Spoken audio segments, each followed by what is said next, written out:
America, Japan, Britain இந்த நாட்டு கொடிகள்லாம் ரொம்ப பழக்கப்பட்ட கொடியா இருக்கும். ஆனா இந்த கொடியை பார்த்துருக்கீங்களா? இதுதான் புருண்டி நாட்டோட கொடி.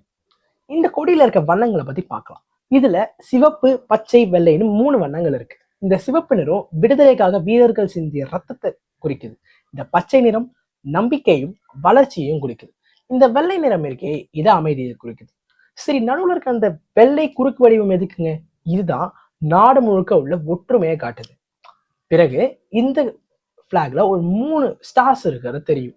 இந்த 3 நட்சத்திரங்கள் எதுன்னு பார்த்தீங்கன்னா ஒற்றுமை, உழைப்பு, முன்னேற்றமா காட்டுது.